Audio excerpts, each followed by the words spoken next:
নৰিয়া দেহেৰে লাচিতে মোগলক পৰাজিত কৰিছিল আৰু আজিও আমি সেই মোগলক আকৌ এবাৰ পৰাজিত কৰিম এই কথা সকলোৱে শুনি লোৱা উচিত। শ্ৰদ্ধাৰ ৰাইজ,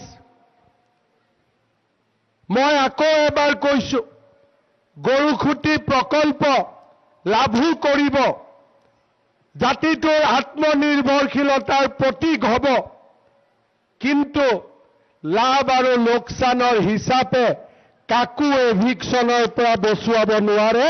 য'ত এভিকশ্যন কৰিব লাগে, য'ত উচ্ছেদ হ'ব লাগে, তাত নিশ্চিতভাৱে উচ্ছেদ হ'ব, যোনে যিমান ষড়যন্ত্ৰ নকৰক কিয়।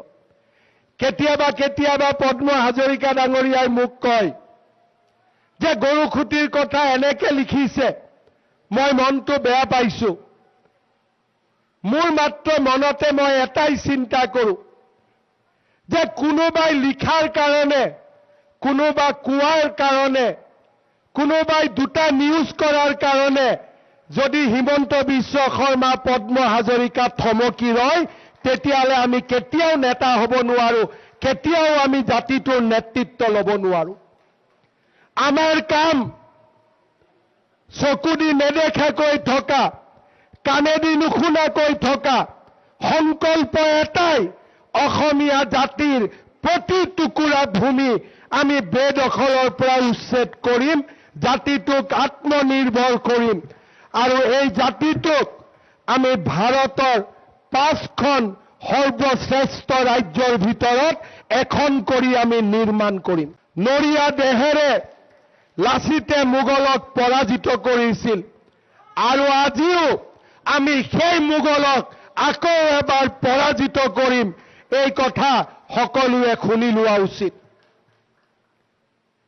শ্ৰদ্ধাৰ ৰাইজ, মই আকৌ এবাৰ কৈছো, গৰুখুটি প্ৰকল্প লাভো কৰিব, জাতিটোৰ আত্মনিৰ্ভৰশীলতাৰ প্ৰতীক হ'ব, কিন্তু লাভ আৰু লোকচানৰ হিচাপে কাকো এভিকশ্যনৰ পৰা বচুৱাব নোৱাৰে।